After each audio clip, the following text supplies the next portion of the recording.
parole. Ok. Merci à tous de m'accueillir. Donc, je vais vous présenter une étude, peut-être certains en ont entendu parler, d'autres non. C'est une étude qui a lieu dans le bassin de l'étang de Berre, mais j'aimerais qu'avant que... Donc, je vais me présenter brièvement. Moi, je suis socio-anthropologue. Vous verrez au fur et à mesure de la présentation ce que j'ai fait dedans et c'est quoi mon métier. J'aimerais juste, si vous pouviez juste me dire 2 mots de qui vous êtes et à quel titre vous êtes dans cette CLI, ça m'aidera pour ensuite les débats. Donc l'idée c'est que je vous présente l'étude. Si pendant la présentation vous avez des points de précision ou des choses que vous avez besoin que je revienne dessus, vous me dites. Et l'idée c'est qu'après on ait une discussion un peu à bateau rompu à partir de votre territoire, de vos terrains et de vos enjeux, à partir de ce qui aura été dit dans la présentation. Est-ce que ça vous va de faire le tour de table ? Bien sûr. Madame ? Bonjour, Marie-Françoise Morandini, je suis conseillère municipale à Féligny, une commune qui est à 5 km d'ici. Ok. Donc c'est autant pour la commune et à titre personnel aussi, mais je Ok. Laurent Cartier, j'habite à une dizaine de kilomètres à vol d'oiseau d'ici, dans la Haute-Marne, qui n'est pas le département de l'Aube. Des fois, il y a une frontière. Et je suis là en tant que citoyen du coin, une association informelle d'habitants concernés par leur environnement et leur santé. Ok. Colin Question, je suis maire de la commune de Villebois. Alors Villebois, c'est une commune d'habitation du CSA, juste à côté. Ok.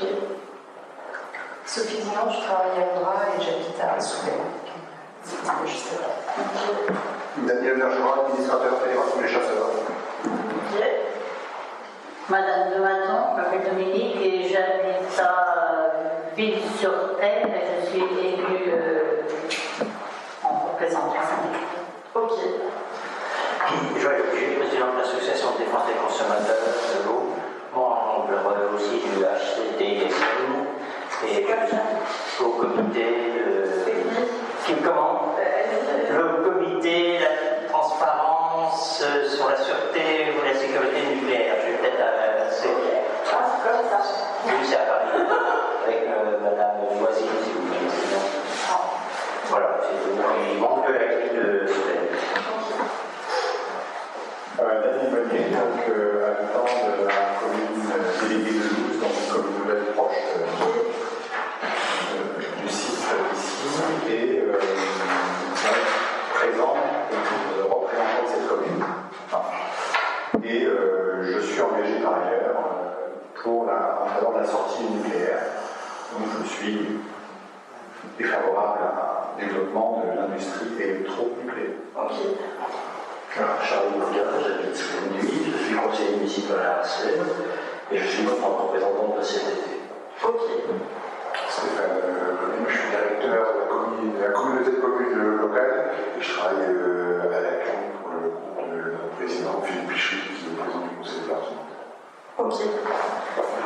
Donc, Lucille Gérard, je suis sociologue et je travaille à l'Observatoire régional de la santé, donc j'accompagne la CLI sur Ok, merci, ça me permet de situer un peu. Qui avait entendu de cette étude post-EPSEAL ici? On nous a présenté. Ok, mais avant vous n'en avez pas entendu parler. Ok, ça va. Alors, EPSEAL, ça veut dire étude participative en santé-environnement ancrée localement. Je vais vous expliquer un peu comment elle est née cette étude, mais effectivement vous allez voir qu'elle a une longue histoire. Les membres de l'équipe de recherche, c'est important de le préciser, il y a Barbara Allen qui est la directrice scientifique.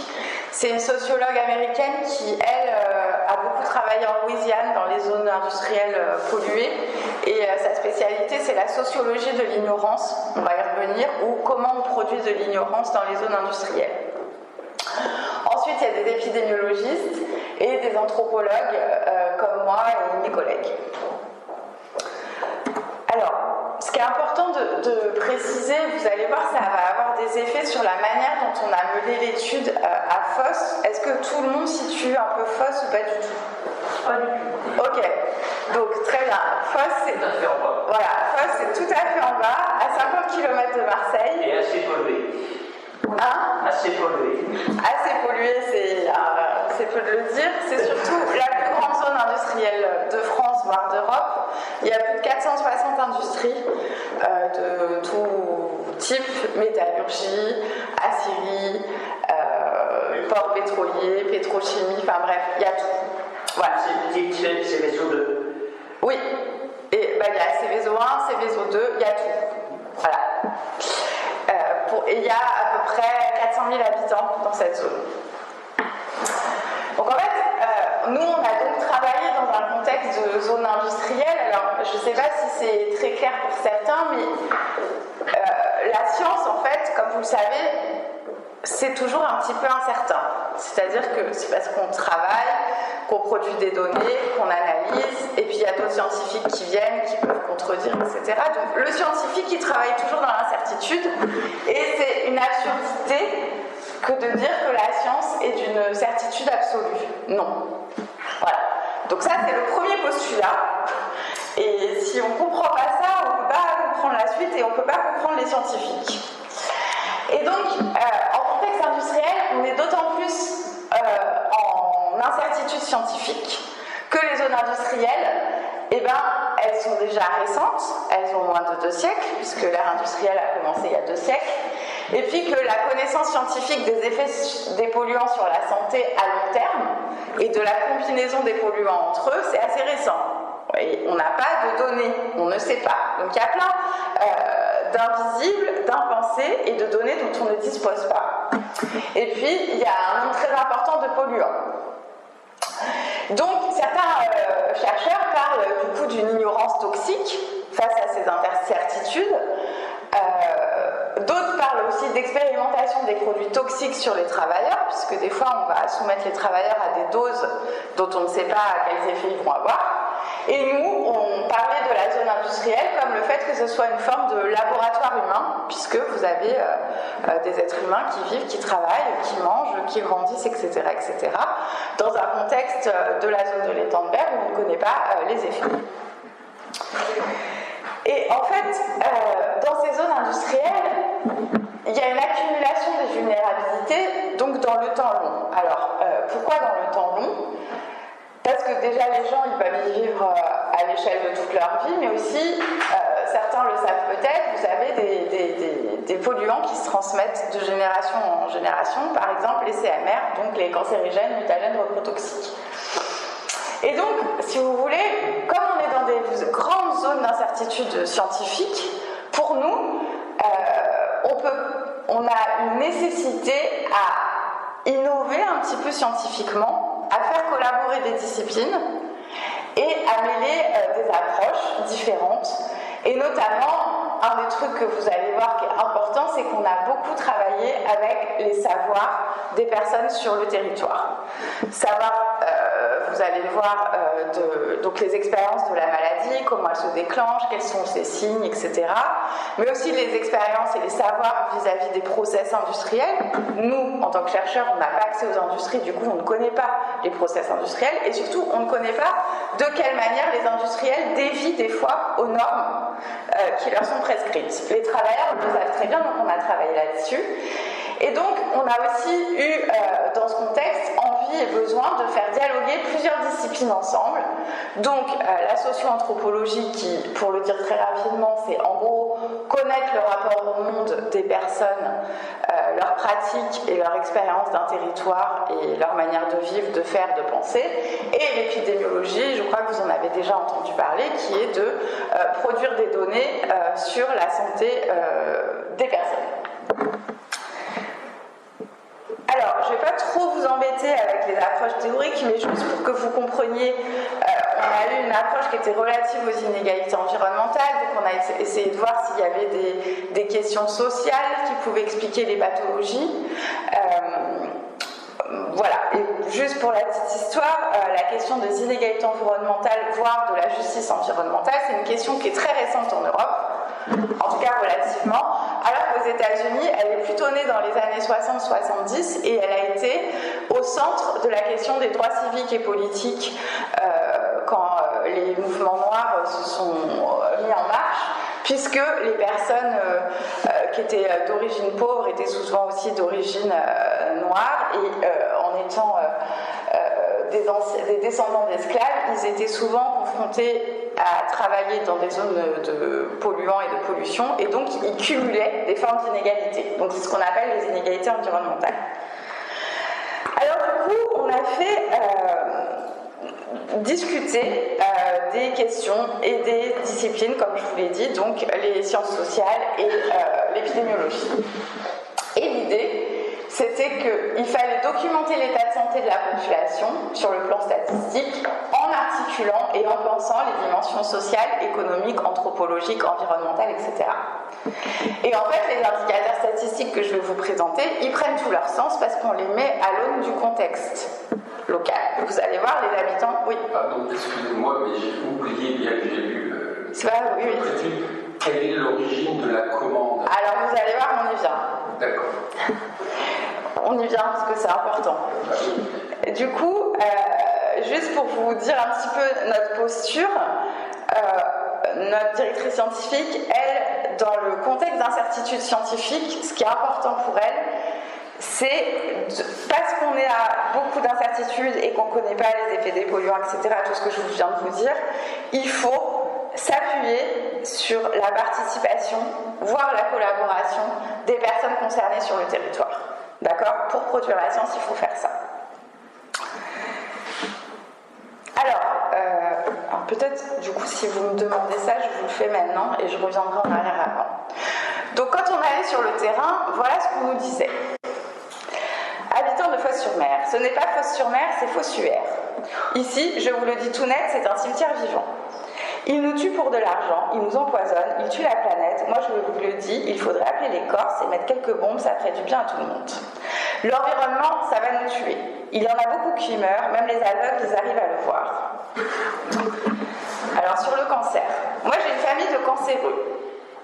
J'ai deux oncles qui sont morts d'un cancer du pancréas. Il y en a un, il avait 30 ans. Mon grand-père, il est décédé du cancer. Aussi, il travaillait à Lafarge. Lafarge, c'est le béton. Mon cousin, il est mort d'un cancer de la peau. Il avait 30 ans aussi. J'ai deux cousines qui ont le cancer du sein. Il y en a une, ils ont dû lui enlever le sein. À Fos, on crèvera tous d'un cancer, ça c'est sûr. Ici, on creuse notre tombe à l'avance. De toute façon, ici, on finira tous avec un cancer. Moi, mon père, il a eu un cancer fulgurant. Il n'y a personne qui n'est pas touché ici. C'est un truc de fou ce que l'on vit. Il y a un vrai délit de démocratie. Ici, on meurt plus de morts naturelles, on meurt d'un cancer. Dès qu'il y a quelque chose, on a peur. On a peur qu'il y ait un cancer. J'en connais beaucoup, moi, des gens qui ont des cancers. J'ai une collègue, elle est décédée à 45 ans. Deux autres collègues malades du cancer, dont un du cancer du sein. On dit plus j'ai la grippe, on dit j'ai le cancer. Ça fait peur. Moi, je suis réservée sur le futur. Concernant les corps, voilà ce que nous disaient les gens. Ici, on a des odeurs qui t'irritent les yeux. Ça fait comme si on avait des bouteilles de gaz, c'est pourri. Ici, il y a des particules, c'est tout brillant. Il y en a plein de temps en temps sur la terrasse. Depuis que je suis ici, j'ai la maladie de la pollution, parce que j'ai des darnes dans la peau. Moi, depuis que je suis revenue à Fos, eh bien mes allergies sont revenues. Moi, depuis que j'habite à Port-Saint-Louis, à chaque fois que je me mouche, il y a du sang. Dès qu'on arrive à Port-Saint-Louis, ça nous prend à la gorge. Donc en fait, sur le territoire, il y avait des habitants et des médecins qui étaient très préoccupés par leur santé. Voilà, donc comme je vous l'ai écrit, les gens sur le terrain, ils étaient préoccupés par leur santé. Il y avait des généralistes qui étaient implantés sur le territoire et qui avaient travaillé ailleurs et qui observaient que leur pratique clinique était totalement différente sur ce territoire par rapport à ce qu'ils avaient connu ailleurs. Et donc, il y avait des descriptions de diabète de type 1, de symptômes, de cancer, etc.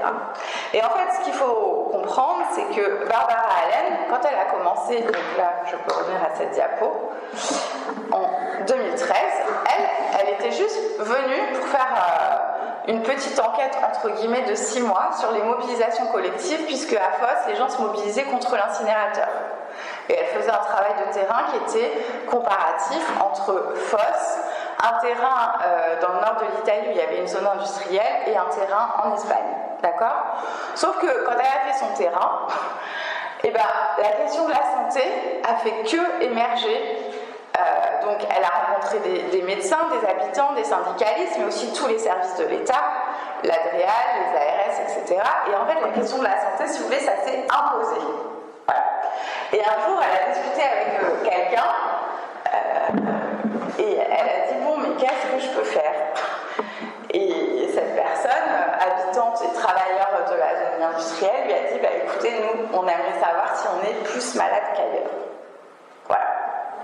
Et donc, de cette demande, ce que nous on appelle dans notre jargon d'une forme de demande sociale, on a commencé à monter ce premier volet, que je vais vous expliquer, où on a fait une enquête à Fort-sur-Mer et à Port-Saint-Louis. Je vais vous expliquer la méthode après. Hein, voilà. Et puis en fait, en 2017, les habitants ils nous ont dit, bon, mais en fait, là, il manque des choses. Il y a des choses qu'on n'a pas suivies. Par exemple, ils m'ont demandé de travailler par secteur de l'industrie sur les questions de...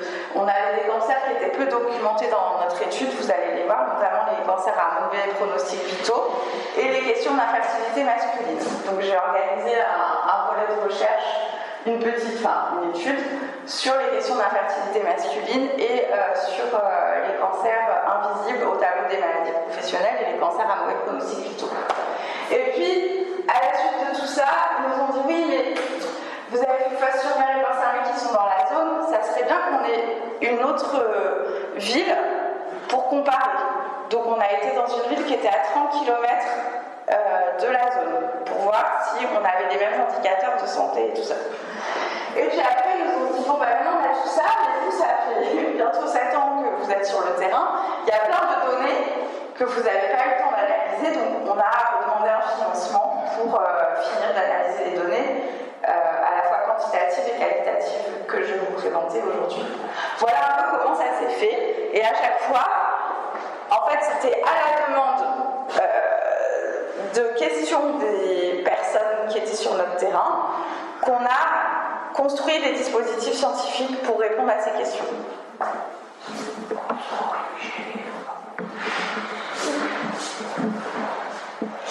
Et en fait... Pardon, excusez-moi, mais avec tout ce que vous dites là, tout ce qu'on a vu là, avec les gens qui se plaignaient là, il n'y avait pas des lanceurs d'alerte depuis ce temps-là, les médecins, ils ont pas réagi. Ben, vous allez voir, je vais y venir, c'est bien tout le problème.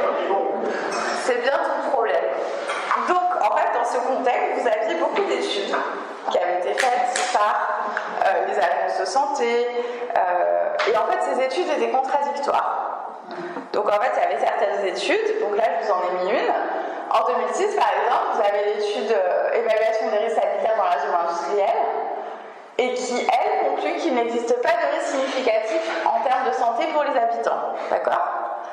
Et puis en 2013, vous avez une autre étude de l'ORS qui dit que, en fait, il y a des forts taux de surmortalité à Port-Saint-Louis. Donc Port-Saint-Louis, c'est une des villes industrielles. Et par exemple, il y a plus 84 décès en moyenne chaque année par rapport au département, 20 de manière prématurée, et toutes causes confondues, il y a plus 24,5% de mortalité dans la ville par rapport au reste du département. La surmortalité prématurée est de 37,9%, et la surmortalité par pathologie respiratoire, 77,3%, par cancer 31,9%, et par cancer du poumon, 61,8%. Ces résultats d'études, par exemple, ils ont été diffusés par l'ORS que via un PowerPoint. Pour vous dire, certains habitants, ils ont essayé de hacker l'ORS pour disposer de l'étude dans son entièreté. Donc en fait, dans le contexte aussi, les habitants, ils demandaient à avoir un registre des cancers. Ça fait 20 ans qu'ils demandaient ça et ça n'a jamais été fait. Donc on était dans une forme de doute qui était aussi entretenue d'un point de vue politique. Et par exemple, nous, quand on est rentré sur le terrain en 2013-2014, il y avait un certain nombre de discours qui étaient tenus par les services de l'État qui ne reconnaissaient pas l'état sanitaire dégradé de la population. Donc en fait, quand on allait aux réunions publiques avec l'ARS, l'ORS, etc., le sous-préfet, machin, on nous disait que il n'y avait pas d'état dégradé, en tout cas c'était pas prouvé, et que si c'était le cas, c'était à cause du tabagisme, de l'alcoolisme, de la mauvaise alimentation et du fait que les personnes faisaient des barbecues. Donc en fait, dans cette zone... Mais c'est plus des doutes, là. Hein? C'est plus des doutes. C'est de la mise en danger des gens de la ville autonome. Oui, je ne peux... Oui, je suis là.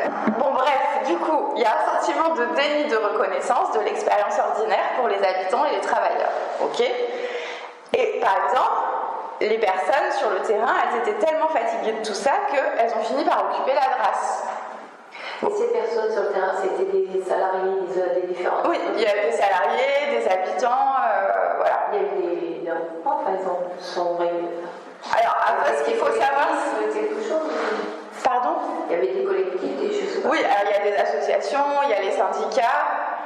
Puis ce qu'il faut savoir, c'est que dans cette zone-là, comme ils ont voulu mettre l'incinérateur de Marseille à Fos, vous n'avez pas un seul phocéen qui n'a pas manifesté au moins une fois contre l'incinérateur. Donc il y a une mobilisation importante. Donc voilà le contexte. Là, je ne vais pas trop revenir sur les cartes, mais c'était juste pour vous donner une idée un peu du golfe de Fos et de Port-Saint-Louis, qui est une des villes dans lesquelles on a fait l'étude, qui est une ville de 8000 habitants et qui a été une des villes les plus industrialisées le plus tôt. Et donc, dans ce contexte, vous avez évidemment donc, beaucoup de polluants qui sont émis. Vous avez aussi beaucoup de polluants liés au transport. Il faut savoir que Fos, c'est à peu près 45 000 camions journée. Donc évidemment, il y a des impacts environnementaux et sanitaires. Il y avait de nombreuses études qui étaient produites, mais au final, les habitants et les travailleurs ne comprenaient rien, puisqu'un coup on disait qu'il n'y avait pas de risque, un coup il y avait des risques, etc. Donc il y avait une espèce de production du doute et de l'ignorance. Et il y a une confusion politique, donc comme je vous l'ai montré. Donc là, je vous ai rapidement mis, on a travaillé avec l'Institut Éco-Citoyen qui lui a prélevé des lichens dans les zones, et à partir de ces lichens, ils ont mesuré les taux de manganèse, de chrome et de plomb. D'accord? Donc là, tout ce qui est rouge, c'est Port-Saint-Louis.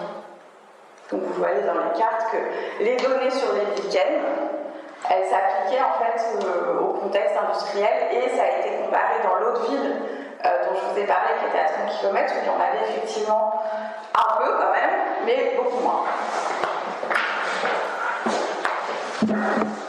Mais les élus, ils ont rien fait. Ils ont réagi à tous ces problèmes. Alors, je vous parlerai après de ce qui s'est passé avec les élus, mais ce qu'il faut savoir, c'est que non, quoi. Nous, on a fait l'étude parce qu'il ne se passait rien. On a fait vraiment l'étude parce que, je vous dis, ça faisait 20 ans que les gens y demandaient. Ouais, franchement. Ah bah oui, non mais vous prêchez convaincu, moi je sais. Plus c'est gros, mieux ça passe. Mais quand même. Quand nous, on est rentré sur le terrain, le sous-préfet disait ouvertement qu'il n'y avait pas de problème sanitaire dans la zone industrielle.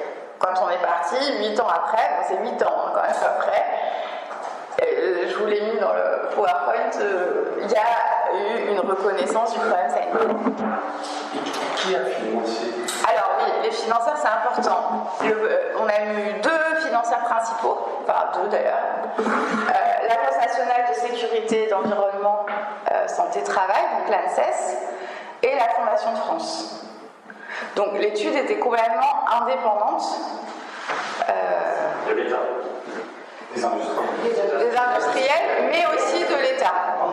Ils ont financé. Oui, mais l'ANSES, ils nous ont financé à titre de chercheurs indépendants. Voilà. Moi, je ne vous l'ai pas dit, mais je suis une chercheuse indépendante à mon compte. Je n'appartiens pas au CNRS. Je suis en lien avec des laboratoires de recherche, évidemment, mais j'ai monté ma structure, voilà. Et Barbara Allen, elle était issue de Virginia Tech, donc elle venait des États-Unis, donc voilà, il y avait. Et ça, c'est très important, notre indépendance pour produire l'étude. Donc les obligations L'objectif de cette étude, c'était donc d'apporter de nouveaux éléments scientifiques aux connaissances déjà existantes sur le territoire, en impliquant concrètement les citoyens dans le processus de recherche. C'était d'écrire l'état de santé, donc les pathologies et les symptômes, vous allez voir, d'écrire les expositions perçues de la population. Alors pourquoi perçues? Parce qu'en fait, il y a des gens, vous le savez peut-être, des fois on ne sait pas qu'on est exposé. Donc il peut y avoir des biais de sous-déclaration des expositions. Certains travailleurs, les travailleurs en général, ils ne savent pas exactement à quoi ils sont exposés. On a dressé un état des lieux des manières dont les symptômes sont décrits, vous allez voir. On a essayé d'observer les inégalités sociales de santé. On a étudié le rapport au monde et l'expérience ordinaire du vécu dans la zone industrielle et on a essayé de faire émerger en concertation avec les citoyens des recommandations en santé-environnement. Et on a essayé de comprendre le rapport des citoyens aux sciences participatives. Alors, pour faire cette enquête, comment on a fait ? En gros, on a passé un questionnaire. On n'est pas là. À 500 personnes à Fos, 450 à Port-Saint-Louis et 550 à Saint-Martin. Donc ça fait 1250 questionnaires. Pour que l'échantillon soit représentatif, on est passé, ma collègue et moi, 2 fois dans chaque quartier et on a toqué à toutes les 5 portes. Donc on a tiré aléatoirement dans les rues et on a toqué à toutes les 5 portes pour voilà. Le questionnaire, donc, il portait sur évidemment des éléments démographiques, sexe, âge, données socio-économiques, le niveau d'études, les événements de santé, donc les symptômes, maux de tête, fatigue, irritation des yeux, et les maladies chroniques. Ensuite, on a demandé évidemment à la population certaines pratiques, comme la consommation de tabac et les pratiques alimentaires. Est-ce que les gens mangeaient du poisson du Rhône?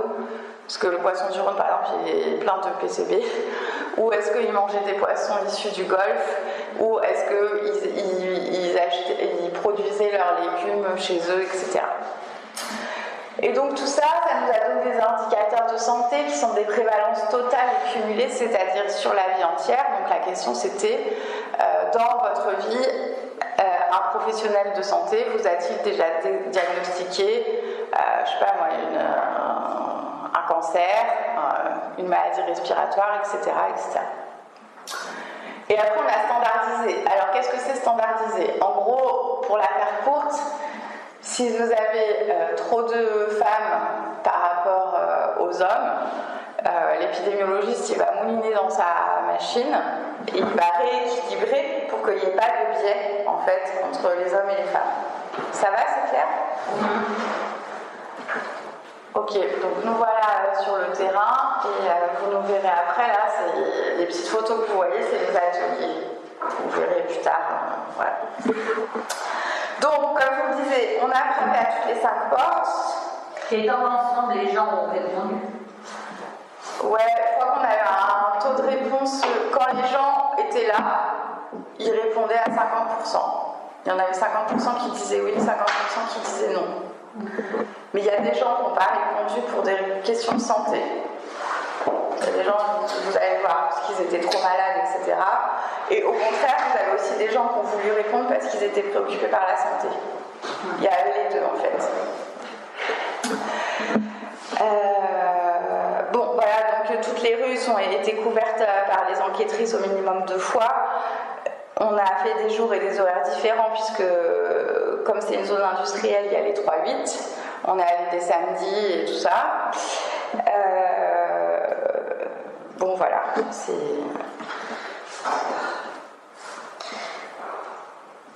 Ensuite, dans le même temps, pendant qu'on faisait l'étude, on avait donc des données, ce qu'on appelle qualitatives, c'est tout ce que les gens vont nous dire sur le terrain. Qu'est-ce qu'ils ont observé, qu'est-ce qu'ils ont remarqué, qu'est-ce qu'ils peuvent nous dire sur leur santé, qu'est-ce qu'ils ont observé. Par exemple, dans la zone, il y a beaucoup de pêcheurs, de chasseurs. Du coup, eux, ils ont une grande connaissance de la faune, la flore, les poissons, etc. Donc, ils documentaient tout ça. Et donc toutes ces données sur le terrain, parce que bon, on a un peu passé notre vie à la fosse, donc on a tout répertorié. Et puis, quand on faisait le questionnaire statistique, on notait tous les à côté de ce qu'ils nous disaient. Donc, les gens, ils avaient un numéro et on notait tout ce qu'ils disaient avec ce numéro pour voir si ça complétait un peu les données ou pas. Et ensuite, donc comme l'étude elle se veut participative, j'ai essayé de vous mettre, donc ça c'est le premier volet de 2015 à 2019, comment les gens ont participé. Donc bon ils ont participé à l'enquête. Ensuite nous, on a produit des données d'épidémiologie, vous allez voir. On a préparé les ateliers et ensuite on a fait des ateliers, donc dans le premier volet on en a fait 28 et au total de l'étude on en a fait à peu près 65 ateliers pour analyser les données qui étaient produites. Et ensuite on a constamment restitué, donc avant le départ de l'enquête, pendant l'enquête, après l'enquête, on a toujours restitué en réunion publique dans les mairies locales. Et les mairies nous ont bien aidés, ils faisaient passer des petits feuillets dans leur journal de la commune, etc., etc. Mais est-ce que vous avez complété avec des prélèvements sur les sites ou des analyses sur les sites? Alors, je vous ai montré tout à l'heure, les prélèvements sur les sites, ils avaient été faits par l'Institut éco-citoyen.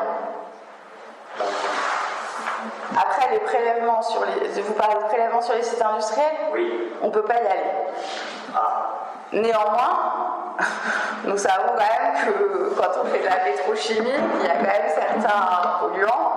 Quand on fait de la métallurgie, il y en a d'autres. Donc si vous voulez, on sait que ces polluants sont présents. Après, à quelle dose?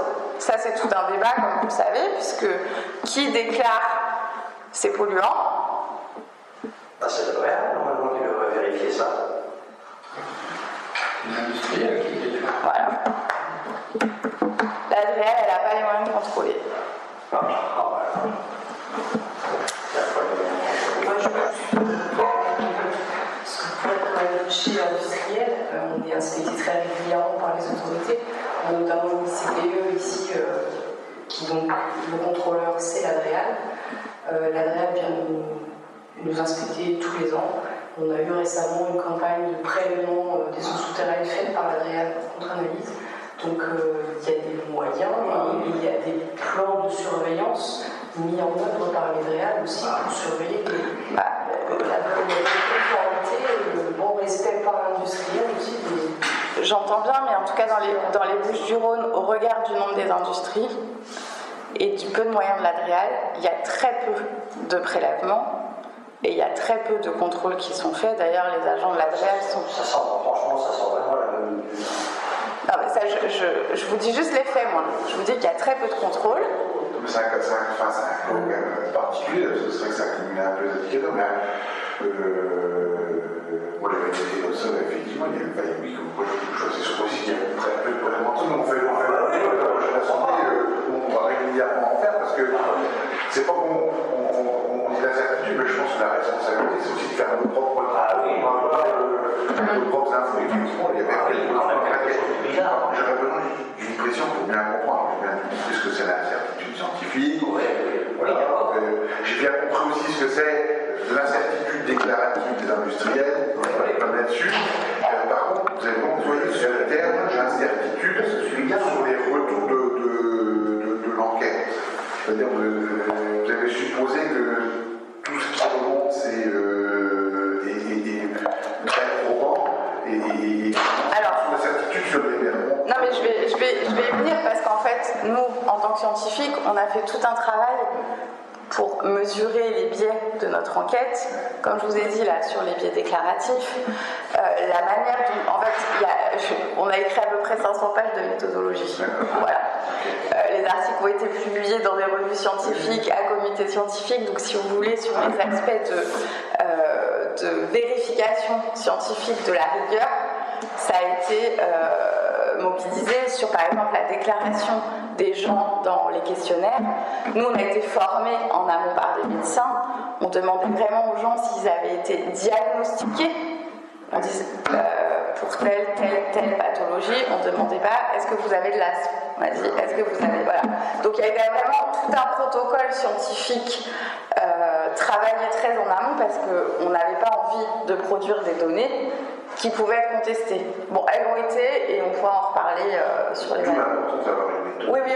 Et donc, on a écrit plus de 500 pages de méthodos. Donc, si vous voulez là-dessus, moi, je suis tout à fait tranquille.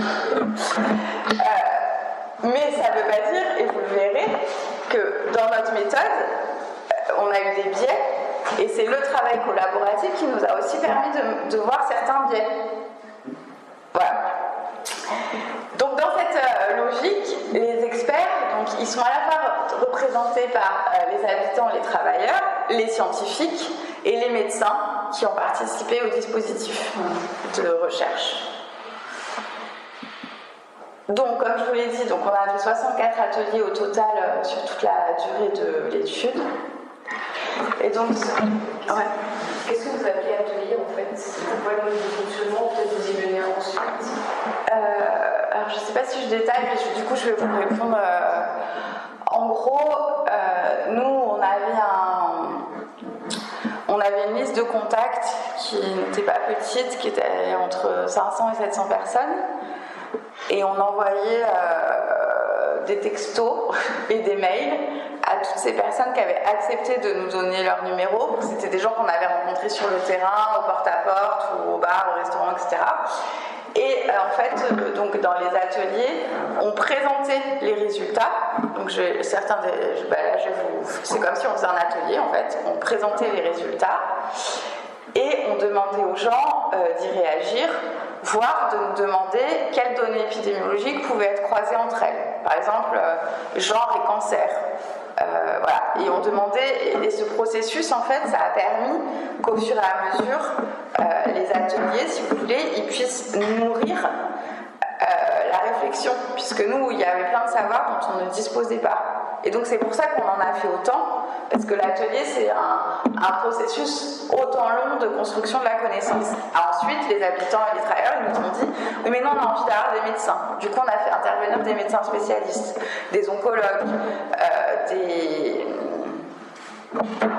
des spécialistes des maladies respiratoires, des spécialistes des maladies endocriniennes, des maladies auto-immunes, etc.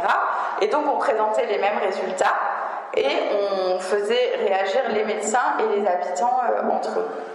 Ça va, c'est clair? Oui. Et est-ce que les industriels ont été invités? Ils ont peut-être décliné. Est-ce que c'est volontaire de ne pas les inviter? Oui, c'est tout à fait volontaire. Nous, on a la chance d'avoir l'endroit avec nous. Oui, ok. Donc nous, ça a été tout à fait volontaire de ne pas les inviter pour des raisons éthiques et scientifiques. La première chose, c'est que les industriels, ils produisent leurs études. La seconde chose, c'est qu'en atelier, vous avez forcément des rapports de domination qui s'installent. Et donc, la présence d'un industriel face à un habitant, on n'a pas le même rapport, on n'est pas sur un pied d'égalité. Donc pour ce choix, on ne les a pas invités en atelier. Par contre, on les a sollicités en dehors pour leur présenter les résultats, les voir, etc. Leur demander des compléments d'information. Ils ont toujours décliné. Par contre, moi, je les ai rencontrés parce que j'ai fait des restitutions dans la CLI aussi, en sous-préfecture, avec les industriels de la zone, etc. Donc on a eu des espaces d'échange avec eux, mais qui n'étaient pas dans les ateliers. Et ça, c'était vraiment un choix assumé. Alors, donc voilà. Les industriels n'ont pas répondu au processus de participation. Non, ils n'ont pas été invités au processus de participation. Ils n'ont vu que dans un cadre formel. Tout à fait. Mais moi, je ne les ai pas invités au processus des ateliers. Ah bon, je croyais. Ah non. Justement, à cause des rapports de domination. Je me suis fourvoyé. Vous les avez quand même invités, eux, pas en confrontation avec d'autres types de participants, mais vous les avez quand même invités, eux, spécifiquement, en dehors d'un rendez-vous formel sollicité par le préfet ou autre officiel. Donc, voilà, c'est bien ce qui est une forme de participation de leur part, s'ils avaient répondu. Oui. Participation à laquelle Pardon? Participation. Oui, alors du coup je reviens parce que ça rejoint votre question sur la manière de produire de la connaissance en atelier et dans l'étude en général. Dans ce processus-là, vous avez les savoirs de la recherche scientifique, donc c'est la revue de la littérature épidémiologique, anthropologique, etc. Ensuite, vous avez les savoirs de la médecine, donc les savoirs cliniques, et puis aussi certains médecins, c'est des chercheurs, donc ils sont spécialisés, je sais pas moi, de tel cancer, de telle maladie auto-immune, etc. Puis en haut, vous avez les savoirs des experts locaux, donc des savoirs vernaculaires, donc c'est les habitants et les travailleurs, qui sont experts du contexte du territoire, qui sont experts de la maladie, puisque soit ils la vivent, soit ils l'observent chez leurs proches. Ils sont experts des conditions de travail et parfois des normes qui sont déviées dans les industries, et ils ont vraiment une connaissance. Et nous, l'idée c'était de mettre ces connaissances sur un pied d'égalité et de les faire dialoguer entre elles. Donc il n'y avait pas de hiérarchie de savoir. Par exemple, en atelier, on pouvait nous dire, bon alors, parce qu'entre les ateliers, nous on avait beaucoup de travail. Parce que les ateliers, ils se passaient 1 ou 2 fois par semaine, pendant 3 mois. Et entre chaque semaine, on devait faire une revue de la littérature. Par exemple, on nous disait, bon alors là, nous, on veut savoir, je sais pas moi, concernant le cancer du pancréas, qu'est-ce qui est dit? C'est quoi les polluants? Qu'est-ce qui est dit dans la revue de la littérature épidémiologique, etc. Donc nous, avec ma collègue, on cherchait, on faisait un compte rendu à l'atelier suivant de ce qui était dit, et on discutait à partir de ça. Mais des fois, vous aviez des pistes de travail qui n'ont pas été explorées par la science. D'accord? Puisque c'est titanesque en fait. Donc les gens, ils pouvaient avoir des idées autres. Donc, c'est pas parce que c'était pas documenté scientifiquement que nous, on annulait ce qui était dit. On disait, c'est une possibilité, et il y a certaines pistes qui ont été émises comme ça. Et moi, j'ai fait des comptes rendus, par exemple, à certains médecins internistes. Je ne sais pas si vous voyez ce que c'est qu'interniste. Bon, alors un interniste, c'est le Dr House de l'hôpital, c'est-à-dire que c'est le médecin. D'ailleurs, si vous avez un problème grave, je vous conseille de l'appeler. Il y en a un par hôpital, c'est celui qui se charge des maladies rares et incomprises dans l'hôpital. Donc, par exemple, nous, on avait des écarts sur les questions de maladies auto-immunes. On avait des choses qu'on ne comprenait pas. Donc il y a eu des pistes qui ont été émises par les habitants, etc. Moi, je n'ai pas dit oui, non, j'ai dit moi je ne sais pas, parce que dans la littérature épidémiologique, ce n'est pas forcément documenté. Mais par contre, j'en ai référé à ce médecin interniste et à la recherche médicale. C'est juste pour vous dire que les pistes de certains habitants qui n'étaient pas documentées scientifiquement dans la hiérarchie des normes de la science, on ne les a pas enlevées. On a dit que ça peut être des hypothèses à cause de ce contexte d'incertitude. Donc juste pour vous dire un peu de méthodo sur le choix des villes, on a choisi une ville de taille moyenne qui était Fos avec des effectifs suffisants. Fos avait pour particularité d'être une ville assez aisée. Et du coup, en termes d'inégalité environnementale, c'était intéressant puisque c'était pas forcément les questions sociales du coup qui pouvaient avoir des effets sur la maladie. Et on a choisi Port-Saint-Louis qui pourtant, elle, à contrario, était une ville fragile sur le plan socio-économique avec des indicateurs de précarité plus importants. Quand on a choisi la 3e ville à Saint-Martin-de-Crau, on a choisi une ville donc, qui était à 30 km et cette ville, elle a elle aussi des indicateurs élevés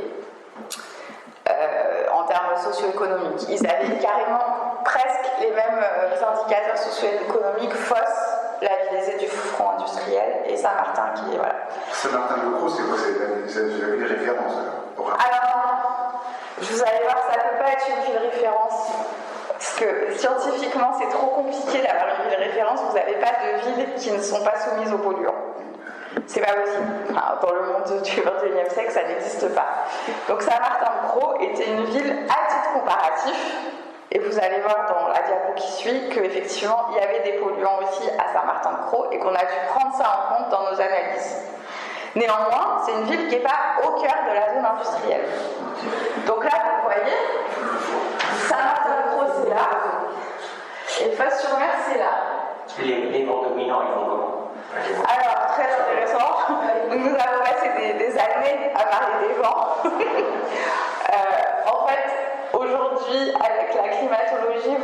un tiers de brise de terre, un tiers de brise de mer et un tiers de jour sans vent. Ok. Mais les polluants qui sont émis là, le Saint-Martin-de-Croix, vous voyez, c'est 400 km. Donc, il y a des effluves quand même qui remontent. Donc, on n'est pas... En fait, c'est une question d'intensité des déplacements des polluants qu'il faut considérer la présence ou non des polluants. Et puis, il y a des capteurs, etc. Voilà. Donc, pourquoi ce n'est pas une zone témoin? Voilà, pourquoi? Puisque à Saint-Martin-de-Croix, donc c'est une terre agricole, donc vous avez quand même de l'arboriculture. Qui dit arboriculture dit... Voilà. Vous avez la dynamite, qui est une ancienne usine d'explosifs qui n'est toujours pas déminée et qui est à ciel ouvert. Vous avez la zone logistique. Alors la zone logistique, ça va être une des plus grandes zones logistiques d'Europe, elle aussi. Et du coup, vous avez aussi 45 000 camions journée. Ça, c'était important pour nous qu'il y ait ça, parce qu'on pouvait comparer Fos qui a 45 000 camions journée avec Saint-Martin-de-Croix et on ne pouvait pas nous dire « Ah bah oui, mais c'est le trafic routier ». Vous voyez? Donc, c'est pour ça que ce n'est pas un cas témoin, c'est juste une ville qui vient compléter, qui nous a permis de compléter l'analyse des données de la zone industrielle. Et, ah oui, donc il y a une ancienne usine de traitement des munitions militaires, et vous avez entre 5 et quand même une grande déchetterie européenne qui est toujours à ciel ouvert. Voilà. Mais à Saint-Martin-de-Croix, on produit le foin de Croix. Qui sert à faire le rebond. Ah bon? Oui. Et du foin. Qui paraît complètement étonnant, mais il y a énormément de foin de Croix qui remontent en Haute-Savoie parce qu'ils n'ont pas suffisamment avec leurs herbages. C'est le meilleur. Il faudrait peut-être analyser les rebonds aussi. Ah oui.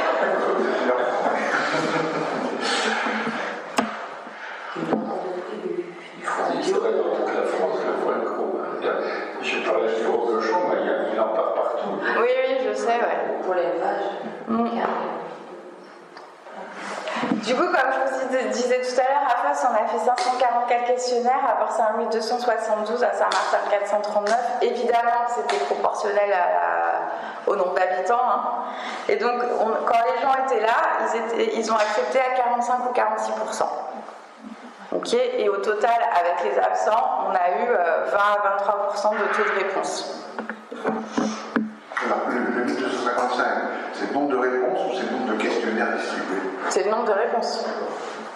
Ah non, parce que là... Mais parce que c'est pas l'échelle du taux de 50. Alors du coup, le nombre de questionnaires distribués, il faut multiplier par...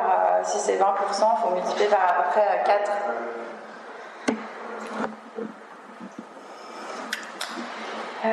Bon, du coup, ce qui était intéressant pour nous en tant qu'anthropologues, c'est que en faisant ce truc-là du porte-à-porte, on a accès quand même à différentes catégories de la population, les réfractaires à l'étude, les personnes qui soutiennent la démarche, des personnes qui viennent de milieux sociaux différents, des travailleurs de la zone et des non-travailleurs, des natifs de la région et des non-natifs.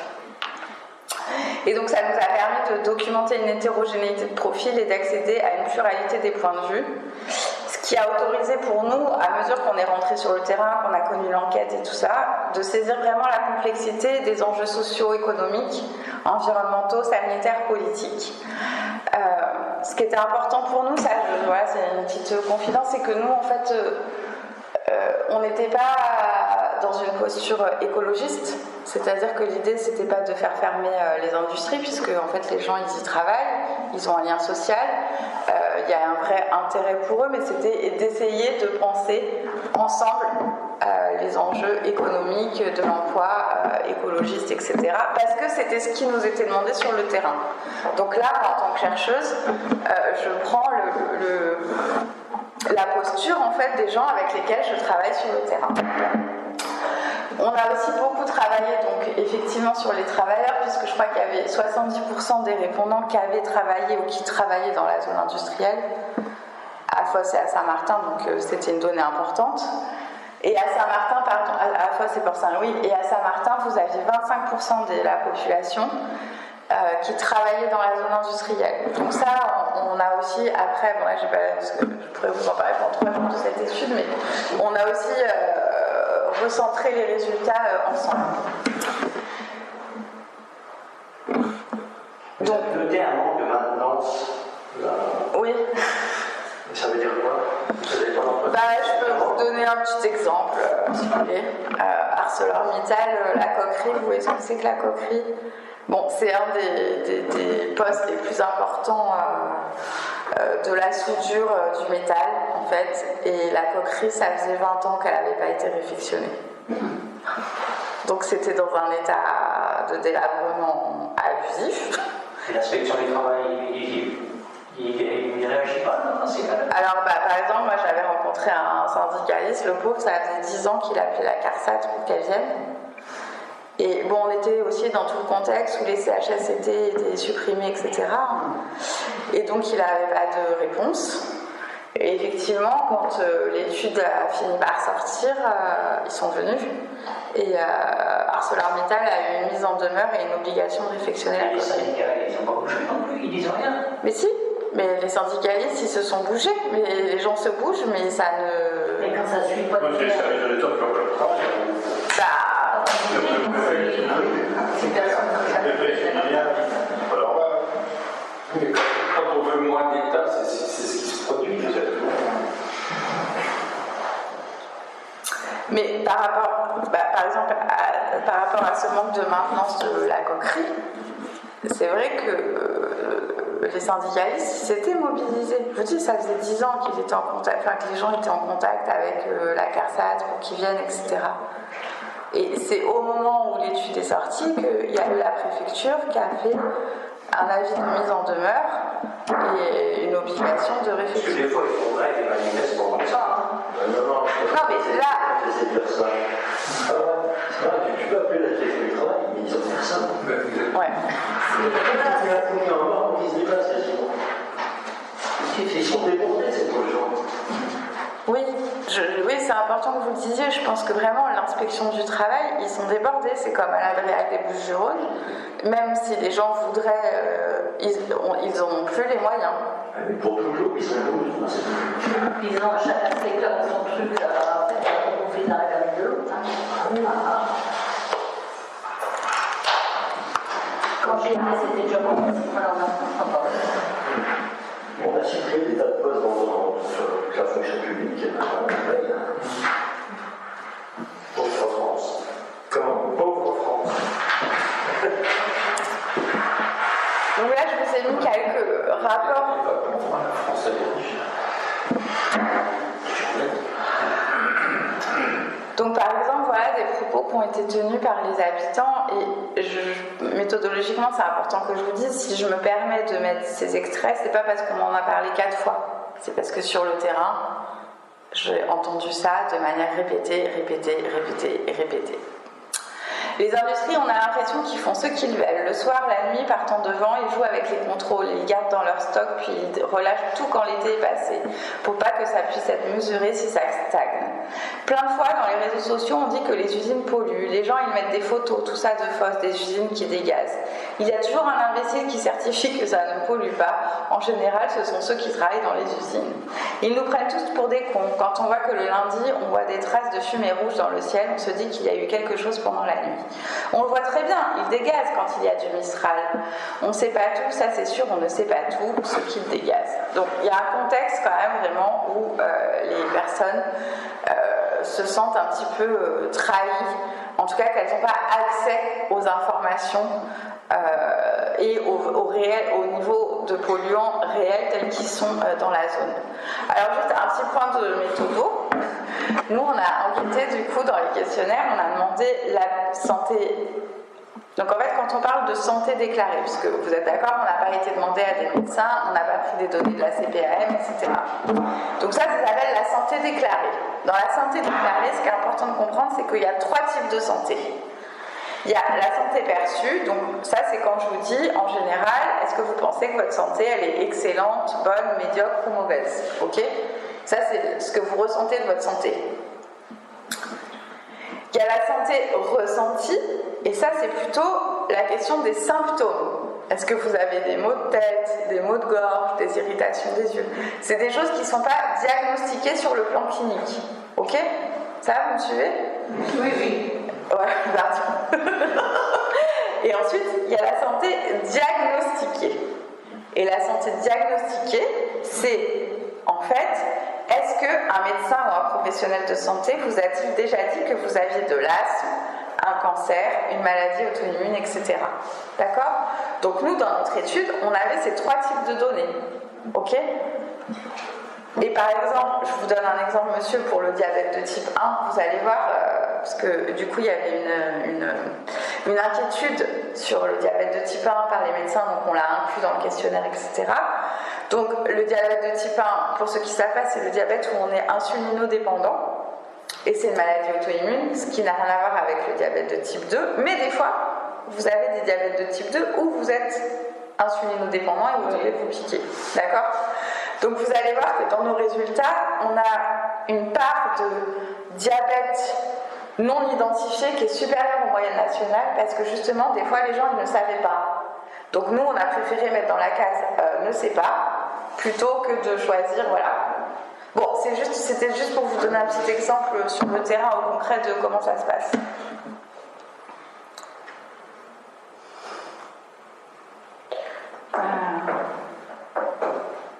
En gros, on a comparé, là j'ai pas le temps de revenir, mais du coup, on a essayé, parce que donc, dans le sens scientifique, il y a tout un truc où il y a toute une revue de la littérature qui dit oui, les gens ils se déclarent plus en mauvaise santé dans les zones industrielles parce que ils sont stressés par les odeurs, par le fait de voir une industrie, etc. C'est normal.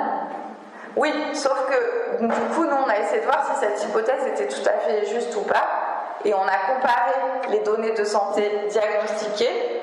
Est-ce qu'un professionnel vous a déjà dit que vous aviez une maladie auto-immune, un cancer, etc. avec les données de santé perçues? Est-ce que vous vous sentez en bonne, en meilleure, en mauvaise santé? Et en fait, on s'est aperçu que plus les gens ils avaient un état de santé dégradé, plus ils se déclaraient en mauvaise santé. Plus ils avaient un état de santé bon, plus ils se déclaraient en bonne santé. Donc ça remet un petit peu en question cette question du stress olfactif, visuel, etc. Puisque en fait, ça corrobore le fait que quand on est malade, on se sent en mauvaise santé, et aussi on a beaucoup travaillé sur le cumul des pathologies, donc les cumuls des cancers, mais pas que, les cumuls des pathologies entre elles, et donc plus ils cumulaient des pathologies, plus ils se déclaraient en mauvaise santé. Donc la description que vous faites là tend à démontrer que pour la population étudiée sur ces 3 communes, les personnes sont plutôt objectives quant à leur état de santé. C'est-à-dire qu'on leur pose la question globalement, est-ce que vous êtes en excellente, bonne, mauvaise santé? Ils répondent à raison ces items-là parce qu'ils se fient sur des diagnostics qui ont pu être posés dans un cas ou pas posés pour d'autres. Alors je ne sais pas sur quoi ils se fient, mais en tout cas ça corrobore. En tout cas, les diagnostics sont vérifiés. Oui. D'une manière ou d'une autre. Les diagnostics, moi je ne suis pas allée vérifier, quand j'ai fait les questionnaires, je n'ai pas été vérifier les diagnostics de santé, c'est trop intrusif.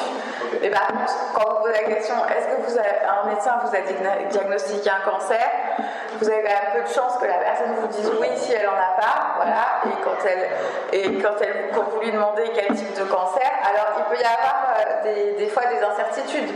Par exemple, col et corps de l'utérus, les gens ils peuvent confondre, mais dans ces cas-là, je vous redis, c'est comme pour le diabète de type 1, on mettait ne sait pas.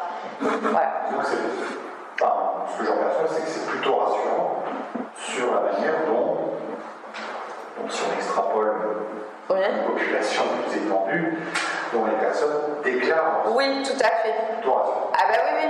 C'est-à-dire que les gens n'ont pas tendance à déclarer une mauvaise santé s'ils sont en bonne santé. Si on récupère ce diapo d'avant, parce que j'ai donné des chiffres, c'est quoi? C'est 87% qui disent qu'on est en bonne santé, on n'a pas de pathologie, ou c'est plutôt 87% des gens qui se sentent en bonne santé?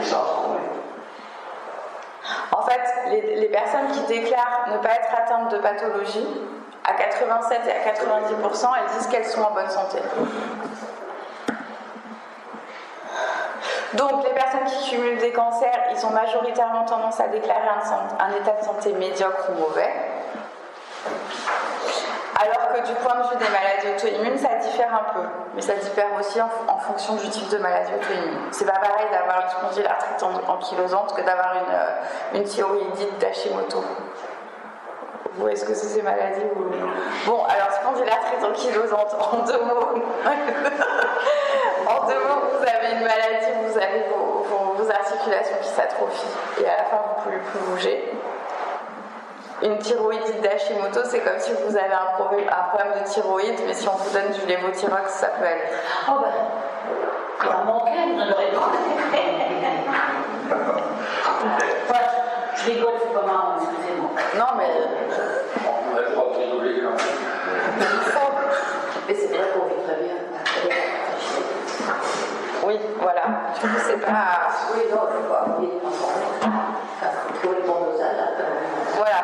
Mais du coup, c'est pas pareil que, par exemple, avoir une spondylarthrite ankylosante. Donc, en fait, effectivement, en atelier, on a analysé ces données et les gens, ils nous ont dit, bah oui, qu'effectivement, la perception de l'état de santé général, elle différait en fonction des difficultés quotidiennes et des souffrances que ça engendre, normal. Et par contre, ces variations, elles sont moins importantes quand les gens ils cumulent des cancers. Parce que pour le coup, quand ils cumulent des cancers, et ben forcément, c'est pas la fastoche tous les jours.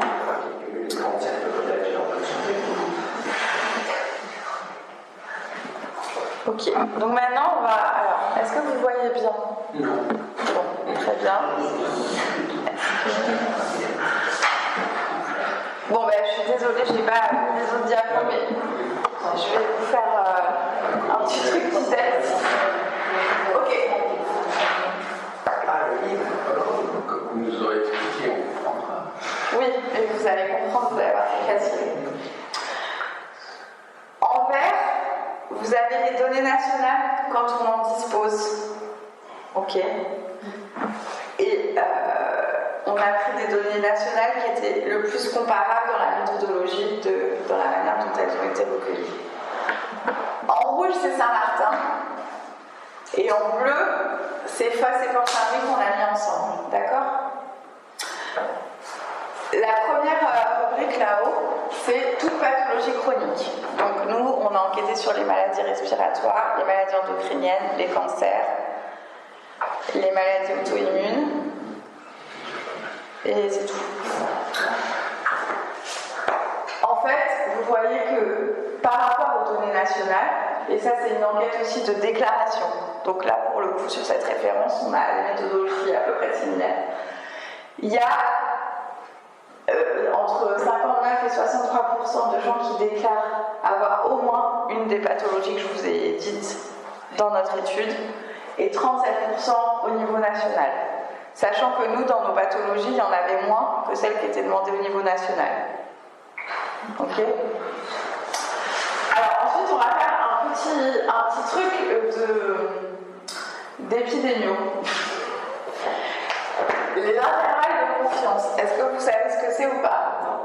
Ok, donc les épidémios, quand ils comparent deux données, ils ont droit à une marge d'erreur de 5%, à peu près, ok? Les intervalles de confiance, c'est ces petits trucs noirs là, ok? Si les intervalles de confiance, ils se chevauchent comme ça, l'épidémiologiste, il va dire qu'il n'y a pas de différence statistiquement significative entre les deux territoires, ok? Ça veut dire qu'on ne peut pas dire, ah non, là, sur les maladies endocriniennes, à Foss, il y a 11%, à Saint-Martin, il y a 10,1%, les petits trucs là, ils se chevauchent. Donc du coup, on ne peut pas dire, oui, il y a plus de malades à Foss qu'à Saint-Martin. C'est clair? Ok. En fait, on va voir que sur le plan statistique, souvent, les intervalles de confiance se chevauchent, donc il n'y a pas de différence entre Saint-Martin, Foss et Port-Saint-Louis. Mais vous allez voir après, on va décrire l'intensité des maladies, sauf pour les diabètes, et notamment le diabète de type 1. D'accord? Et donc, je vous donne les chiffres quand même. Donc, Fos-sur-Mer et Port-Saint-Louis, on est à peu près à 11%. Saint-Martin, 9,4%. Alors qu'en France, la donnée qu'on a trouvée, c'était 6%. Mais je pense que la donnée française, elle est sous-évaluée. Je pense qu'on a autre chose. Mais par exemple, on n'a pas la donnée de c'est quoi le taux de gens qui ont le cancer aujourd'hui. Cette donnée au niveau national n'existe pas. C'est compliqué de pouvoir comparer. Les diabètes, on est à 12% à Fos et Port-Saint-Louis, et on est à 8% à Saint-Martin, et en France, on est à 5,6%. L'asthme, on était à 15,8 et à 16,3, alors qu'en France, on est à 10,2. Et les problèmes respiratoires, on n'avait pas la donnée au niveau national. Mais je vais revenir dans le détail après de chaque pathologie. Alors, par exemple, là, vous voyez, on a demandé la part des gens qui ont déclaré un asthme pendant l'enfance ou à l'âge adulte. Parce que vous savez que l'asthme, c'est plutôt une maladie enfantine. Bon, le truc, c'est que nous, sur notre territoire, presque à 50% dans les 2 villes, l'asthme a été déclaré à l'âge adulte. Ce qui est contradictoire avec la donnée nationale, puisque la donnée nationale, je crois que c'est à peu près 20% de déclaration de l'asthme à l'âge adulte. Alors, par exemple, sur les cancers. Donc c'est là, vous voyez, tout à l'heure, je vous ai dit dans la diapo d'avant que sur les cancers, on était à peu près équivalent à Saint-Martin et à Fos et Port-Saint-Louis. Par contre, quand on regarde les cancers, alors là, je l'ai remarqué, mais évidemment, c'est hors récidive. C'est-à-dire que si vous avez un cancer du sein gauche et que vous en avez re-un, on n'a pas compté. On a beaucoup travaillé avec les médecins pour savoir qu'est-ce qui était de l'ordre de la récidive, qu'est-ce qui était de l'ordre d'un nouveau cancer, etc. Donc quand vous voyez les données statistiques, on est sur des niveaux équivalents dans les 3 villes. Par contre, quand on regarde le cumul de cancers, à Saint-Martin-de-Croix, il y a 6% des gens qui déclarent avoir un cancer qui en ont eu au moins 2, mais à Saint-Martin, ça va jusqu'à 2 seulement. À Fos, il y a 16,7% des gens qui déclarent avoir eu un cancer, ils en ont eu entre 2 et 4, à 16,7%. Et à Port-Saint-Louis, donc là, le Pompon sur la Garonne, on est à 29% des gens qui ont eu un cancer qui en déclarent entre 2 à 4. Donc vous voyez, en termes d'intensité de la maladie, on pourrait dire, en fait, si on s'était arrêté juste au premier résultat des cancers, oui, en fait, c'est les mêmes résultats à Saint-Martin qu'à Fos. Sauf qu'en fait, dans l'intensité de la maladie, ça ne se passe pas comme ça. Oui. Par exemple, pour Saint-Louis, oui. C'est 29% de la population qui a eu un cancer, qui a eu 2 cancers. Non. Oui, c'est 29% de ceux qui en ont eu un, qui en ont eu plusieurs. Oui, c'est ça. D'accord. Oui, heureusement.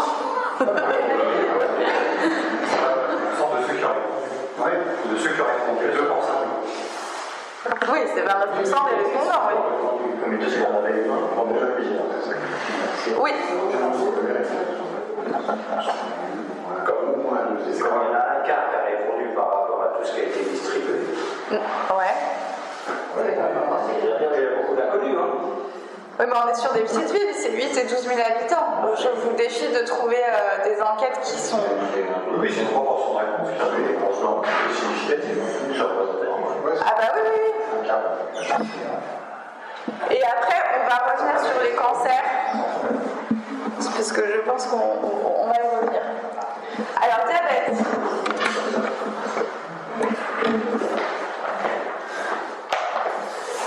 En blanc, là, c'est quand on ne sait pas. Donc ça, ici, vous avez la France. Okay. Donc 2,5% des gens qui ont un diabète, on ne sait pas si c'est du type 1 ou du type 2. Okay. La donnée nationale, c'est 5,6%.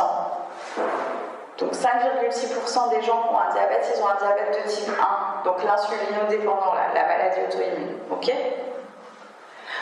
Quand on compare, à Saint-Martin-de-Croix, il y en a 14,6% qui ne savent pas, pour les raisons que j'ai expliquées, on a mis ne sait pas, mais on est à 12,2% de diabète de type 1. Ok. C'est pareil à Port-Saint-Louis et c'est quasiment pareil à Fos-sur-Mer. Donc, dans l'étude, s'il y a quelque chose dont on est vraiment sûr, c'est qu'il y a une surreprésentation de diabète de type 1 dans la zone. Y compris dans la zone. Oui, sauf qu'on est revenu sur les données et en fait, il y a un écart statistique. Donc, il y a plus de diabète de type 1 dans la zone industrielle qu'à Saint-Martin-de-Crau. Mais alors, ce qui était intéressant aussi, c'est comme je vous l'ai dit, après on a travaillé sur les travailleurs et les non-travailleurs de Saint-Martin, on a fait un échantillon, etc. Et là, ça doublait encore. Enfin, ça doublait pas, mais ça augmentait le nombre de diabète de type 1. On a travaillé sur les symptômes, donc rhume des foins, allergie respiratoire, problème des gorges, irritation des yeux, problème de peau chronique, fatigue et maux de tête. Et là, par contre, vous voyez que sur les symptômes, il y a des gros écarts en fait. Bleu, c'est Fosse et Port-Saint-Louis, et rouge, c'est Saint-Martin-de-Crau. À Saint-Martin-de-Crau, on est raccord avec le foin. Oui, exactement. Mais ce qui est intéressant quand même, c'est que, notamment, vous voyez les allergies respiratoires là, et tout à l'heure on a vu qu'il y avait beaucoup de problèmes respiratoires à Saint-Martin-de-Crau aussi. Et donc dans les ateliers, on a fait tout un travail pour comprendre cette donnée. Et en fait, on s'est rendu compte qu'à Saint-Martin-de-Crau, ça va peut-être vous faire rire, mais il y a beaucoup de pins. De pins qui ont des pollens, et en fait, voilà, et en fait, on a fait tout un travail avec un professionnel, enfin un docteur des maladies respiratoires et une revue de la littérature épidémiologique, et en fait, on s'est rendu compte que les pins, ils étaient aussi soumis aux polluants, et que les polluants, en fait, ils viennent rendre plus agressifs les pollens.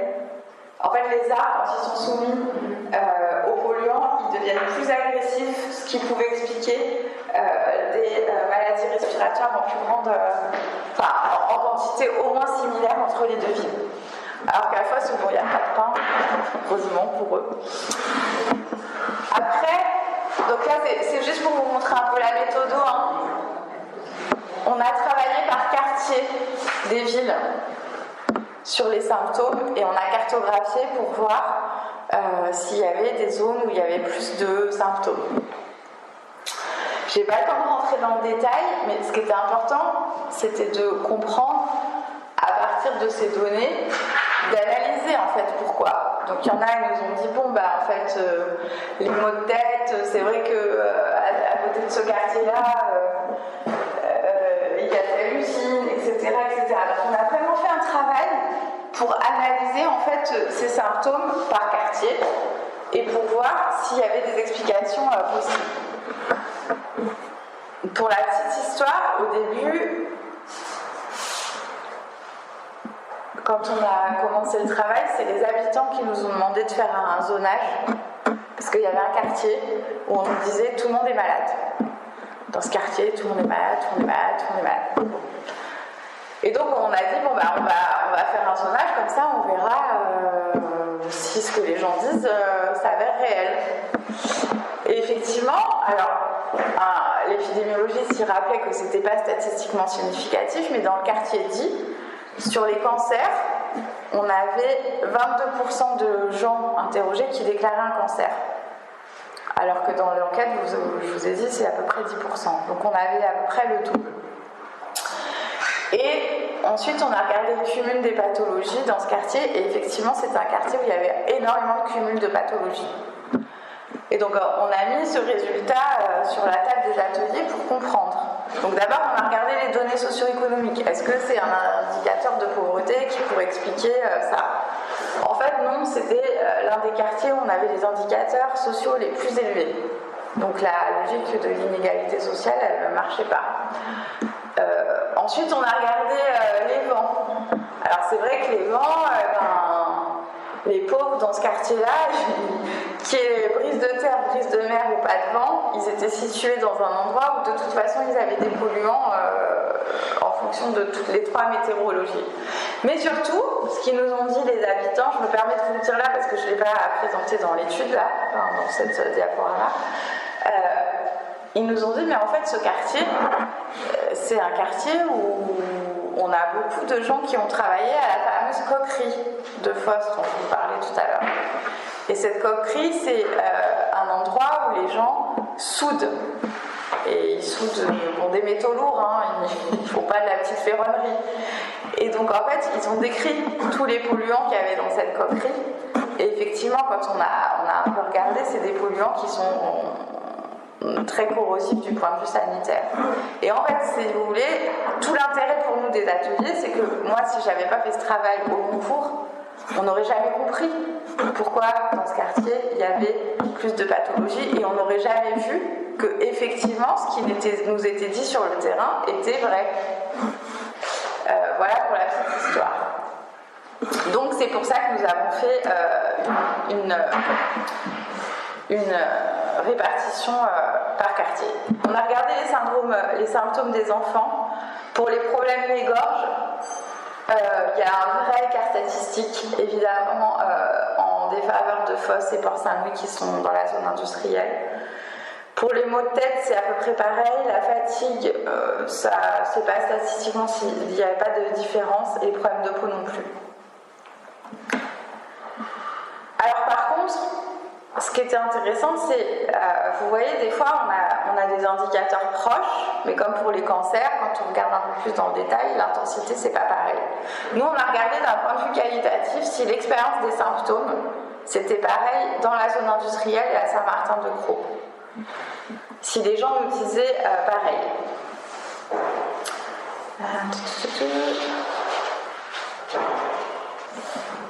Alors voilà ce qu'on nous dit à Fos-sur-Mer. Mes yeux piquent, je viens du collier. C'est l'ophtalmo de Fos qui m'a dit que c'était en lien avec la pollution atmosphérique. 2-3 fois, si je suis beaucoup dehors, et cet été, je n'étais pas l'envie ou j'étais dans les Alpes où je n'ai pas eu de symptômes. Mes yeux me brûlent le matin. Un allergologue m'a dit que c'était certainement la pollution. Mes yeux sont secs. Une fois par semaine, je mets du collier. Oui, la pollution, 15 fois pendant 24 heures. Mes yeux sont gonflés, ils grattent le matin au réveil, le lendemain d'un jour où c'est irrespirable. Continuellement, mes yeux sont rouges, piquent, grattent, je dois consulter des spécialistes régulièrement. Les colliers me soulagent, mais ça ne règle rien. Dès que je me lève le matin, j'éternue toute l'année depuis que je suis à Fos. Saint-Martin-de-Croix. Sur les irritations des yeux, voilà ce que les gens nous disent par rapport à ces symptômes. Ils nous disent: pour moi, le quotidien, c'est dû à la spondylarthrite ankylosante et au syndrome de Gougerot et au psoriasis. Moi, j'ai une dégénérescence maculaire, donc la moindre fatigue, la pollution aussi, est catastrophique pour moi. Irritation quotidienne. Moi, j'ai des glaucomes. Moi, c'est lié à ma maladie auto-immune, à des orgelets, à des décollements de rétine. En fait, ce dont on s'est rendu compte, et à peu près pour tous les symptômes chroniques, c'est que dans l'intensité de ce qui était vécu, c'est pas du tout pareil. À Fos et à Port-Saint-Louis, on a beaucoup de gens qui n'avaient pas de pathologie qui déclaraient des symptômes. Alors qu'à Saint-Martin, quand ils déclaraient des symptômes, c'était souvent qu'ils étaient malades. Donc les symptômes chroniques, effectivement, en atelier, on a vu qu'ils étaient plus représentés sur le front industriel. Ça a été expliqué par la fréquence, la durée et l'intensité des pics de pollution et des expositions professionnelles plus importantes. Ensuite, on a documenté le type de problème de peau de manière qualitative. Donc à Saint-Martin, on nous parlait beaucoup d'irritations liées à l'eau qui était calcaire, et à Fos et Port-Saint-Louis, on nous parlait beaucoup de psoriasis. Donc vous voyez, dans l'intensité, c'était pas exactement les mêmes choses. Donc dans toutes les villes, on a des pathologies chroniques élevées, donc environ 60%. Ça a été expliqué par les expositions chroniques, par dispersion des vents, par le trafic routier important, par les parcours résidentiels et professionnels communs. Comme je vous ai dit, il y a 20% des gens de l'enquête de Saint-Martin qui ont travaillé ou qui travaillent dans la zone, et par le stress. Les asthmes élevés dans toutes les villes, c'est ce que je vous ai dit sur les interactions polluantes de l'air et allergènes. Et les diabètes plus représentés sur le front industriel, ça a été analysé par la présence des perturbateurs endocriniens issus des processus industriels. Mais les gens ont pris soin de nous rappeler que comme il y avait des pesticides à Saint-Martin-de-Croix, ça a expliqué aussi le fait qu'on ait beaucoup de diabète. Et donc pour le diabète de type 1 qui est élevé quand même dans toutes les villes, on a mis en avant avec les personnes que le système immunitaire, en étant régulièrement ou continuellement sollicité et agressé par l'exposition aux polluants, à un moment donné, si vous voulez, il y a une défaillance du système immunitaire qui se met en place puisque le corps il est constamment agressé. Pour les cancers, donc je vais passer vite pour qu'on ait la discussion, mais en gros, parmi les 4 premiers cancers dans les 3 villes, on avait les lymphomes. Et donc ça a été mis en lien avec l'exposition passée au DDT. Vous voyez ce que c'est que le DDT? C'est le produit pour tuer les moustiques qui est interdit maintenant, qui est très abrasif. Depuis très longtemps. Oui, mais en fait, il y a eu des restes dans les sols, etc. Enfin, voilà. Et comme il y a les expositions résidentielles chimiques, et puis il y a aussi le fait que les gens y travaillent dehors, donc voilà. Sur les cumuls des cancers, donc effectivement, ça a été mis en lien avec le passé industriel de la ville de Port-Saint-Louis, qui est plus long que celui de Fos. Il est plus longtemps que c'est industrialisé, Port-Saint-Louis. Les expositions pro au CMR, HAP, benzène, brédouille et dioxine, ça c'est des polluants qu'on a particulièrement repérés à Port-Saint-Louis. Et par exemple, la présence des industries chimiques et celle du goudron, par exemple, à Port-Saint-Louis. En fait, dans l'étude, et là c'est pour ça que c'est important ces ateliers, on avait plus de cancers féminins, même quand on standardisait, donc même quand on rééquilibrait entre les hommes et les femmes. Donc on avait 3 fois plus de cancers chez les femmes que chez les hommes, par rapport aux données nationales. Ça nous a un petit peu étonnés, donc on s'est demandé pourquoi en atelier. Alors déjà, ce qu'on a vu, c'est que dans les données, on avait plutôt, parce que les gens qui nous répondaient, ils étaient quand même capables de nous répondre sur le plan de la maladie, donc on avait plutôt des cancers à bon pronostic vitaux. Le sein, la thyroïde, les mélanomes de la peau, etc.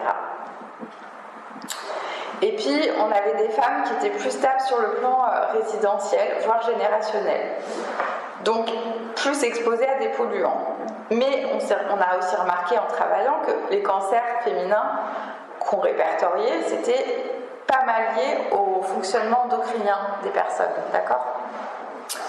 Et puis, en atelier, en fait, les gens nous ont dit, oui, mais en fait, vous pouvez nous dire combien vous avez de cancer du poumon, de la plaie, du pancréas? Donc on est allé regarder dans nos données, puis on a vu qu'on n'avait pas de cancer du pancréas et qu'on n'avait pas de cancer du poumon. Alors là, ils nous ont dit, mais c'est n'importe quoi votre étude, comment c'est possible? Moi, il y a tel gars qui a eu ça à l'usine, il y a tel voisin qui est mort de ça, etc. Et en fait, donc c'est savoir, locaux moi j'ai eu une personne qui avait le cancer de l'amiante, le mésothéliome. Le cancer de l'amiante, donc le mésothéliome, c'est pratique, entre guillemets. C'est-à-dire que vous êtes exposé à l'amiante, vous développez une seule pathologie qui est le cancer du mésothéliome. C'est pour ça qu'on l'appelle le cancer de l'amiante.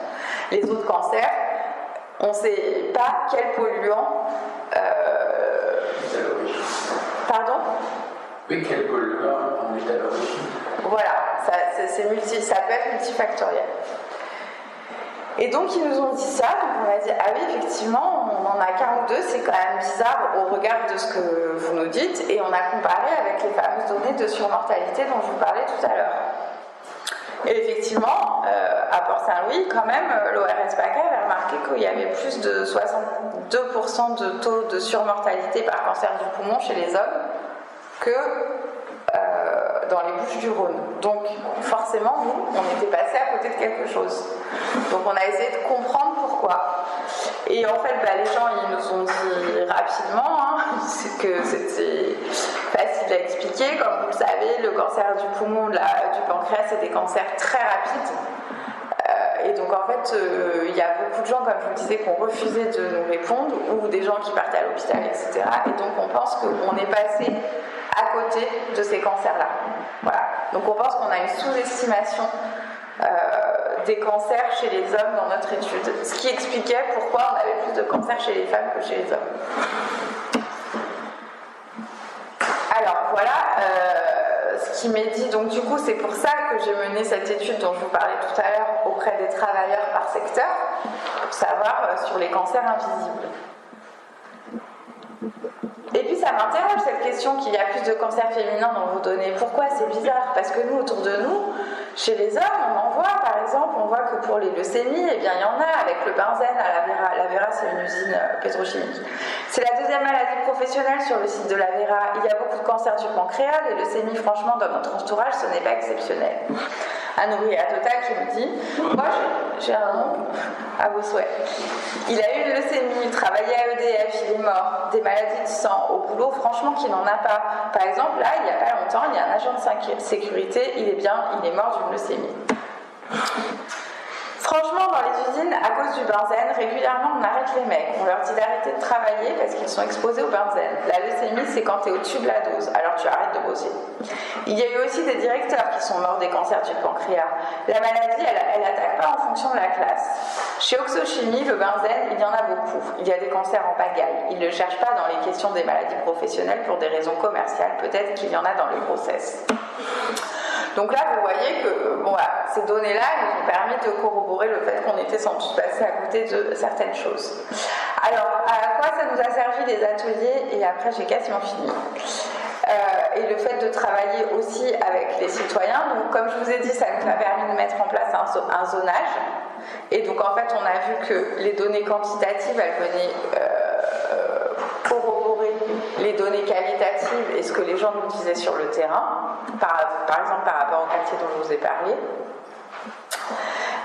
La question des symptômes, le travail qualitatif, donc vraiment de recueil là, des données que je vous ai dit sur les symptômes, ça nous a permis de documenter la manière dont sont vécus et expérimentés les symptômes, et ça permet une comparaison en termes d'intensité entre le front industriel et Saint-Martin. La question des cancers plus féminins dans l'étude, on a vu qu'on était passé à côté d'une donnée et ça nous a permis d'améliorer les résultats de manière plus fine. Et puis surtout, le travail qualitatif, ça nous a permis d'avoir des signaux faibles. Alors, je vais insister un peu. En épidémiologie, les signaux faibles n'existent pas. Qu'est-ce qu'un signal faible? Est-ce que ça vous parle ou ça ne vous parle pas? Un signal faible, c'est souvent, dans les sites pollués, il y a des gens qui déclarent avoir des maladies. Okay. Et puis, des fois, au fur et à mesure, ils se rendent compte qu'il n'y en a pas qu'un, mais il y en a deux, il y en a trois, il y en a quatre, il y en a cinq à proximité d'un site industriel. Okay. Sur le plan statistique, l'épidémiologiste, s'il fait une enquête en population, il va vous dire qu'il n'y a pas de problème. Parce que statistiquement, il n'y aura pas assez de gens pour faire l'échantillon, il n'y aura pas assez de personnes qui déclarent la maladie. D'accord ? Néanmoins, l'épidémiologie c'est super pour plein de choses, mais pour détecter les signaux faibles, et je reviens sur cette question de l'incertitude, etc., on sait qu'en fait, le déclenchement des maladies, il y a deux choses.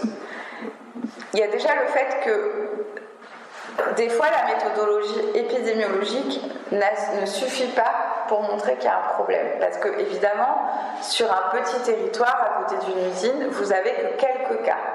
Par exemple, nous, il y avait des cas relativement rares, je crois que c'était de la maladie de Charcot. On avait quelques cas. Alors, quand vous les soumettez à un épidémiologiste, il vous dit que ce n'est pas statistiquement significatif. Mais quand vous les soumettez à un médecin, il vous dit, ah oui, quand même, autant de cas, moi j'en ai pas eu autant dans ma pratique, vous voyez? Du coup, nous, on a eu un intérêt à écouter ces signaux faibles. Parce que ces signaux faibles, pour nous, ils sont source de savoir et de connaissances sur ce qui pourrait se passer dans 15, 20, 30, 40 ans. Ou alors de ce qui se passe actuellement, mais qu'on ne peut pas mesurer à l'aide de l'épidémiologie. D'accord ? Et le deuxième intérêt du signal faible, et ça je vais aider savoirs des gens, c'est que par exemple, il y a un exemple qui est maintenant reconnu au tableau des maladies professionnelles, mais les travailleurs, dès les années 70, ils disaient que les plaques pleurales, alors peut-être que vous ne savez pas ce que c'est que les plaques pleurales. Bon, les plaques pleurales, c'est des plaques qui se mettent sur le poumon qui fait que vous respirez mal. Et en fait, dès les années 70, les travailleurs, ils ont dit les plaques pleurales, c'est un signe précurseur de la maladie de l'amiante, du fameux cancer de l'amiante dont je vous parlais, d'accord? Ils n'ont pas été écoutés. Il a fallu attendre 2016 pour que les plaques pleurales soient reconnues comme un signe précurseur du mésothéliome. Et dans ma perspective de signaux faibles, signaux forts, la question des plaques pleurales, elle aurait pu être reconnue comme un signal faible. C'est pour ça que je vous disais tout à l'heure, quand c'était pas documenté dans la littérature épidémiologique, on ne le balayait pas de côté. Voilà, l'intérêt aussi, donc, ça a été de repérer des pathologies qu'on n'aurait pas insérées dans le questionnaire type le diabète de type 1. Et on a soumis au fameux Dr House le fait que, par exemple, il y avait plus de maladies auto-immunes chez les hommes dans la zone industrielle et à Saint-Martin-de-Croix. Alors normalement, les maladies auto-immunes, c'est plutôt des maladies féminines. Et ça l'a interrogé. Il n'avait pas la réponse, mais il a dit que c'était important d'y tenir, d'avoir une attention à ça. Pour terminer, on a demandé, les gens ont voulu qu'on fasse des recommandations. Donc la première des recommandations, c'était organiser une politique de prévention sanitaire à la hauteur des enjeux de la zone industrielle, c'est-à-dire plus de médecins, plus de dispensaires et plus de prévention. On ne prévient pas des habitants d'une zone industrielle, on ne les dépiste pas au même âge, par exemple, pour les cancers du sein, il faut les dépister plus tôt, etc. Mesurer la qualité de l'air et des particules ultrafines, je ne vais pas rentrer dans le débat, mais d'une autre manière que celle qu'elle est mesurée aujourd'hui. Développer le fret ferroviaire, puisque comme vous vous rappelez, il y a 45 000 camions tournés. Mettre en place un plan d'évacuation par la route en cas d'accident grave, parce que voilà, ils ont un petit peu peur. Territorialiser les normes réglementaires d'émission des polluants. Alors ça, c'est un peu complexe à comprendre, mais c'est important. Les normes, elles sont faites à l'échelle européenne. Elles sont faites sur un territoire, on va dire, général.